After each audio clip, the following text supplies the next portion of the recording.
Hello, everyone, and a very warm welcome back to the show. It's great to have you with us again. I'm Maya. And I'm Jack, and honestly, we're just so thrilled that you've chosen to spend some time listening in today. We really appreciate you tuning in, truly. Absolutely. So, Jack, let me kick things off with a pretty big question, something I think many of our listeners might really resonate with, you know? Oh, intriguing. You've definitely got my attention. Hit me with it, Maya. What's on your mind today? Have you ever, or do you currently, feel that sense of just living the same day over and over again? That kind of repetitive cycle where things just don't seem to shift? You know what, Maya? Honestly, yes, absolutely. I think so many of us can relate to that feeling. Sometimes life just feels stuck. It's the same stress coming back, the same little problems popping up, the same old routine day in and day out. It can be quite draining, can't it? Exactly. I mean, it's such a common experience, and I bet many people listening right now are nodding their heads, feeling that exact same way. That's why today, we really want to shift gears a little and remind everyone of something incredibly powerful, something that can truly make a difference. Yes, totally.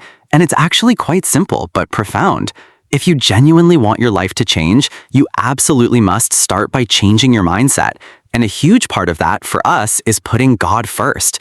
That's really where it all begins, you know? That sounds so straightforward, right? But the truth is, when you actually start living that way, it can genuinely change everything. It's not just a nice thought, it's a whole new approach to life. It really is. And when we say put God first, we mean trusting God every single day, not just reaching out during those really difficult, desperate times. It's an ongoing daily conversation and reliance. That's such an important distinction because, let's be honest, some people only really turn to prayer or faith when life suddenly becomes incredibly hard, when they hit a wall. Right? But real, lasting faith, it means actively staying close to God, connecting with that spiritual side, whether you're experiencing good times or bad times. It's about building a consistent relationship, not just a crisis hotline. And beyond that spiritual connection, we also really need to talk about discipline, don't we? Because it's not just about believing. Oh, absolutely, Maya. Discipline is crucial. I mean, faith without action, without putting in the effort, it really changes nothing in the practical sense. You can pray for a garden, but you still have to plant the seeds and water them, right? That's such a great analogy. So if you have a dream, whatever that dream might be, big or small, you really must be willing to work for it. It won't just magically appear. Exactly. You pray for guidance, you pray for strength, but you also need to physically and mentally move forward. You have to take those tangible steps. Pray, but also move forward. That's the key synergy. Oh, Jack, I absolutely love that phrase. It's so concise and powerful. Pray, but move forward. That's something everyone can hold on to. And sometimes, people might hesitate to move forward because they've had setbacks. Yeah, and that's completely understandable. Maybe you failed before, perhaps in a big way. Maybe people you trusted disappointed you deeply. Those experiences can really weigh you down and make you fearful of trying again. But that's okay, right? Failure is never, ever the end of the story.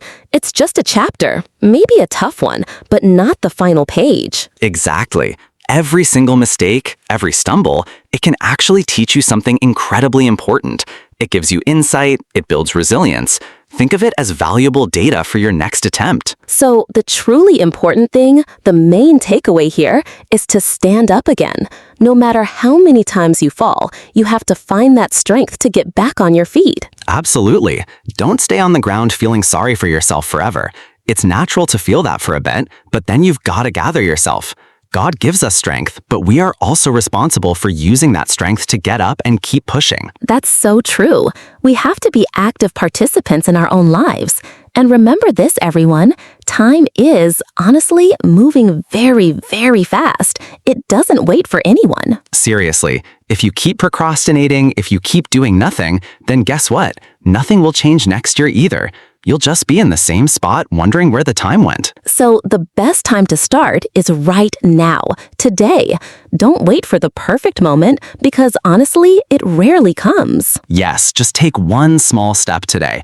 It doesn't have to be monumental. It can be something really tiny. Like one prayer, even just a silent moment of reflection. Or one good decision, maybe choosing to be positive in a difficult moment. Or even just 1 hour of focused, hard work towards that goal you've been putting off. Precisely. It's those small steps consistently taken that truly create big, lasting changes over time. They compound, you know? They really do. And speaking of making progress, if you are enjoying this episode and finding it helpful or motivating, please don't forget to subscribe to our podcast and support the channel. It means so much to us. Yes, absolutely. Your support really helps us grow our community and allows us to continue making these easy English podcasts specifically designed for you to learn and feel inspired. We can't do it without you. You got it. So before we wrap things up here today, Jack, could you leave everyone with just one final powerful message, something to carry with them throughout their day or even their week? All right, Maya, I'd be happy to. My final message would be this: don't be afraid of life. It can be challenging, but embrace it. Stay strong in your convictions, trust God with the journey, and most importantly, just keep moving forward, one step at a time. Always forward. Beautifully, beautifully said, Jack. That's such a perfect note to end on. Thank you so much for listening, everyone. We truly appreciate you joining us. We really hope that you not only learned some practical English today, but also felt incredibly motivated and uplifted by our conversation. Have a truly wonderful and peaceful rest of your day, wherever you are. And we'll absolutely look forward to seeing you, or rather hearing you, in the next exciting episode of the Jack and Maya podcast. Goodbye, everyone.